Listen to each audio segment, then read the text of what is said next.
Nous mangeons trop gras, trop salé, trop sucré. Et notre alimentation a beaucoup d'impact sur l'environnement. Et de plus en plus de Français ont recours à l'aide alimentaire. Et les agriculteurs vivent difficilement de leur travail. Il faut donc faire évoluer notre système alimentaire. Notre alimentation doit se comprendre dans sa globalité. Elle a des répercussions sur notre santé et sur l'environnement. Elle est aussi liée au pouvoir d'achat des ménages ou encore aux emplois et revenus des agriculteurs. Santé, environnement, économie, sociale, c'est tout ça, notre système alimentaire. Le repas à la française est un moment social. Nous mangeons 3 repas par jour, nous grignotons peu entre les repas. Cela explique en partie que l'obésité et le surpoids soient moins répandus en France que dans le reste de l'Union européenne. Mais cette différence s'estompe. La France n'échappe pas aux grandes tendances des pays riches, on mange plus gras, plus salé, plus sucré qu'auparavant, et on consomme de plus en plus d'aliments ultra transformés. Par ailleurs, les Français boivent en moyenne plus d'alcool qu'ailleurs en Europe. Notre système alimentaire est à l'origine de 19% de nos émissions de gaz à effet de serre. Cela vient notamment de l'azote contenu dans les fertilisants ou encore du méthane rejeté par les animaux. Et notre agriculture utilise beaucoup d'eau, mais aussi trop d'engrais et de pesticides chimiques qui perturbent l'environnement.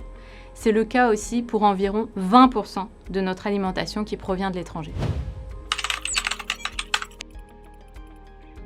Même s'il y a des différences entre filières, les revenus des agriculteurs sont souvent faibles et très aléatoires.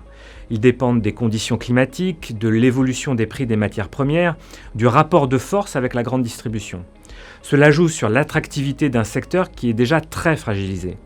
La moitié des agriculteurs a plus de 50 ans, le modèle de l'exploitation familiale est en déclin. Et de fait, il y a de moins en moins d'agriculteurs en France. Non. D'ailleurs, le nombre de bénéficiaires de l'aide alimentaire a doublé en 10 ans. Et la précarité a des effets sur la qualité de l'alimentation. Du fait de contraintes budgétaires, les plus modestes consommeront par exemple moins de fruits ou de poissons. Tout le monde n'a pas accès à une alimentation variée et équilibrée.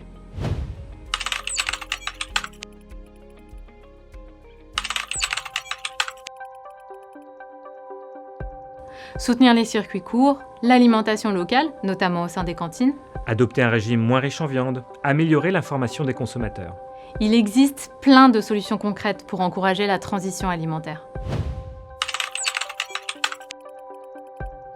Pour l'instant, nous n'avons que des réponses partielles portées par différentes politiques publiques. Ce qu'il nous faut, c'est une stratégie unique, de long terme, qui prenne en compte la santé, l'environnement, l'économie.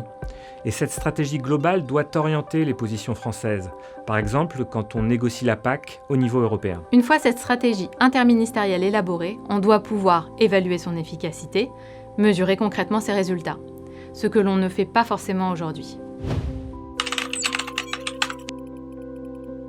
Notre secteur agroalimentaire est important, mais pas dans tous les domaines. Nous sommes très bons dans la production de vin, de céréales, mais nous devons importer de plus en plus de poissons, de fruits et légumes, ce qui contribue à dégrader l'excédent de notre balance commerciale agricole. Pour reconquérir notre souveraineté alimentaire, nous devons donc relocaliser les productions sur lesquelles nous sommes déficitaires et qui rentrent dans des régimes sains et durables, pour être moins dépendants des importations.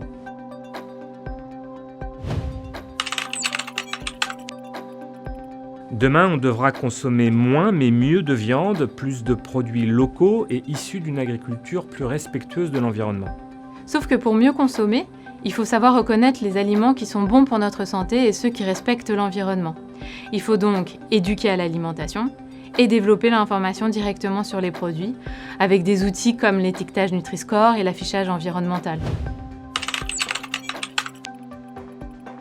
On pourrait réfléchir à une modulation de la TVA en fonction de la qualité nutritionnelle et du carbone. Concrètement, les aliments mauvais pour la santé et ceux qui contribuent au réchauffement climatique seraient davantage taxés et donc plus chers. A l'inverse, le prix des fruits et légumes baisserait afin que les consommateurs soient incités à en acheter.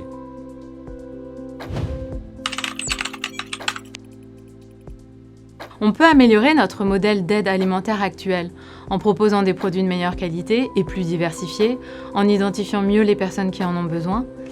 Mais on peut aussi s'appuyer sur d'autres dispositifs comme les épiceries solidaires, les chèques alimentaires où les bénéficiaires de l'aide sont plus autonomes et moins stigmatisés.